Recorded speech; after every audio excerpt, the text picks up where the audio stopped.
سلام رفقا، امیدوارم حالتون خیلی خوب باشه. پادکست همه چی با مرزا خیلی خوش اومدید. امروز مختصر مفید براتون یک کتاب آوردم معرفی کنم و تا جایی که خودم خوندم خلاصش رو بهتون بگم. کتاب فوق‌العاده است، کسایی که خوندن میدونن من چی میگم. کتابخونه نیمه شب خیلی خداست کتابش، مخصوصا برای کسایی که حس ناامیدی دارن و حس میکنن که تو مسیر زندگی خیلی اشتباه رفتن. نمیخوام اون قدری این کتاب را باز شروع کنم، نمیخوام اون قدری این کتاب براتون اسپویل کنم تا که میخوام خلاصه شو بگی مردمامه. این دیگه کلاس بازی ها چیه اسپویل کنم. کتاب از اونجای شروع میشه که یک خانومی، یک دختری، این دختر یک خانم شناگر، کسی که موسیقی رو خیلی خوب بلده ولی به خاطر پدر، مادر و اون احساسات روحی و برادر، البته اون احساسات روحی، اون افسردگی، شنا رو میذاره کنار، موسیقی رو میذاره کنار و رفته به جایی میرسه که به سنی میرسه که میره توی یک مغازه، یک فروشگاه لوازم موسیقی کار میکنه. افسردگی مطلق داره و از همونجا هم میخوام بندازنش بیرون به خاطر افسردگیش. میره توی یک دکه‌ای که روزنامه بخره. اون کسی که از قدیم باش تو موسیقی کار میکرد رو میبینه. اینم بهتون بگم که خیلی وقت نه برادرش رو دیده نه فلان، چون یه افسردگی هم شدید داشته. همه رو، یعنی همه طردش کرده بودن به قولی، و اینکه هیچ کی رو نداشت و هیچ کی رو نداره. میبینش، میگه آره برادر دیروز اومده بود شهر، پریروز اومده بود شهر و امروز رفت. و وقتی که فهمید برادرش اومده همون شهری که زندگی میکرده و میدونسته اونجاست ولی بهش سر نزده، خیلی ناراحت میشه، ناامید میشه، به جایی میرسه که دیگه میخواد خودش رو بکشه.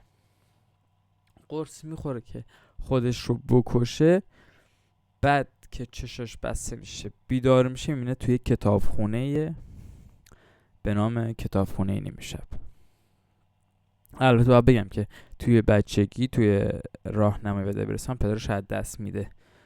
کی این خبر رو بهش میده؟ کتابدار کتابخونه مدرسهشون این خبر رو بهش میده که آقا پدر تو فوت کرده. و وقتی که بعد از خوردن قرص و خودکشی بیدار میشه و تو کتابخونه میاد، همون خانم رو میبینه، کتاب داره، و با تعجب میگه اینجا کجاست و یه پروسه زیادی طی میشه بین کتابدار و اون دختر خانم. به اینجا میرسه که این کتاب ها هر کدوم یکی از زندگی های تو هن، یکی از حسرت هایی که حسرت میخوردی و الان میتونی جاش زندگی کنی. میره توی زندگی ها و خیلی عجیبه، یعنی برای خودم خیلی عجیب بود که واقعا آدم هیچ جوره اون زندگی مورد علاقهش رو پیدا نمیکنه. الان مثلا یکیشو که بهتون بگم، رفت فکر میکرد که اگر ازدواج کنه، چون یک روز قبل از این که مراسم عروسیش باشه، نامزدی رو به هم میزنه، عروسی رو به هم میزنه و همیشه حساس اینو داشت که اگر ازدواج کنه شاید خیلی شرایط بهتر میشد براش. ازدواج کرد و اون کتابی رو برداشت که ازدواج کرد آخرش و دید که اون کسی که فکر میکرد یک مرد فوق‌العاده است و اگر در کنارش باشه با این افسردگی اون مرده حروم میشه، دید اون مرده یک مشروب خور شده بود. کسی که توی کاواری که خودش توی روسای خودش زده بود و با 1000 نوع زن رفت آمد داشت و اون زندگی مورد علاقهش رو پیدا نکرد. میگم نمیخوام اون قدری بهتون بگم که دیگه نتونید بخونید. دوست دارم اون حالت کتاب رو خودتون بخونید و لذت خوندن این کتاب رو ببرید. واقعا به جایی میرسه که میبینه که هر زندگی رو که میره به دردش نمیخوره. اول که دوست داشت بمیره، یعنی میگفت همین الان زندگیمو تموم کنم، ولی بعد امید به زندگی بهش برمیگرده و به جایی میرسه که خودش متوجه میشه که هیچ زندگی خوشی مطلق نداره، اصلا خوشی مطلقی وجود نداره. تو اگر ناراحتی، اگر غم در کنارت نباشه، خوشی مطلقی به هیچ وجه وجود نداره. اصلا به نظر خودم تا وقتی که غم نباشه تو نمیتونی مزه خوشی رو بفهمی. تا وقتی تلخی نباشه مزه شیرینی به چشم نمیاد و متوجه نمیشی. و اینکه تا الانی که من خوندم، خب میگم خیلی نمیخوام براتون توضیح بدم، 100 خورده صفحه خوندم و دیگه آخراشه، ای خدا بخواد. به اینجا رسیدی که آقا این خانم قصه ما به این نکته رسید که خوشی مطلقی وجود نداره و بهترین زندگی همون زندگی که توش هست و حسرت الکی خوردن بود.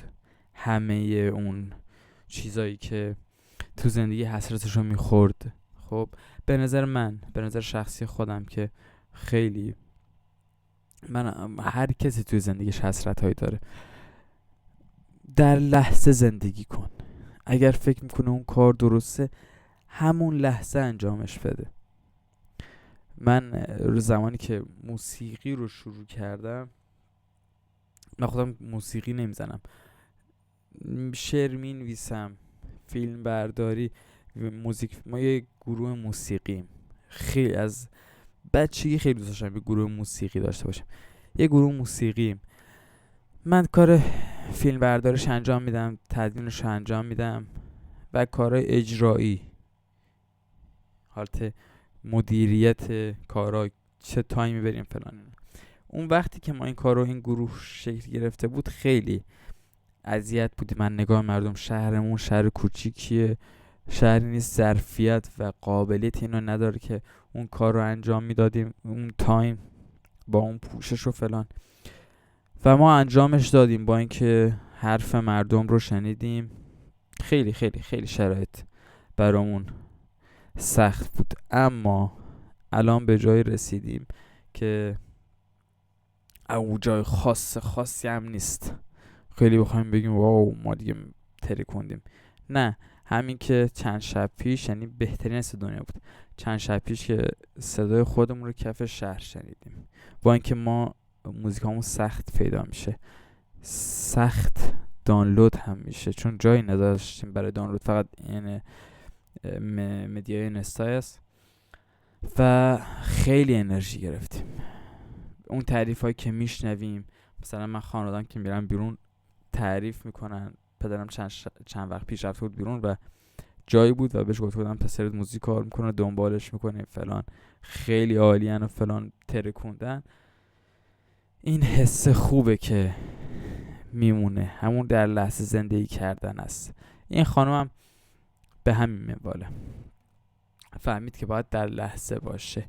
هنوز من کاملش نکردم، مونده، هنوز خیلی مونده، میخوام ببینم که چی میشه. الان من به اون بخشی رسیدم که این خانم یک برگشته و اون حسرتی که دوست داشت داخل گروه موسیقی باشه رو برداشته، رفته داخل اون زندگی. میگه تا کی زندگیش هم تموم میشه؟ تو اون کتاب وقتی باز میکنی میری تو اون زندگی تا وقتی که به حس ناامیدی برسی. وقتی به حس ناامیدی برسی برمیگردی تو کتابخونه نیمه شب. به این جاش من رسیدم که این خانم رفته توی گروه موسیقی، یک خواننده درجه 1، مشهورترین خواننده دنیا شده. وقتی که بیدار میشه رو استیج، یعنی بک استیج، آمادش میکنن برای اینکه بره رو استیج و کنسرت بذاره. هی میپرسه از اینون که آقا برادرم کجاست، هی میپیچوننش، صحبت میکنن، میره برای کنسرت انجام میده. میاد که بره پادکست خبرنگاری، هی سوالو جواب میکنن با هم دیگه، هی تفریح میرشون دیگه. یاد گرفته چطور تو زندگی های، چون چند تا زندگی قبل انجام داده بود و یاد گرفته بود چطور جواب بقیه رو بده.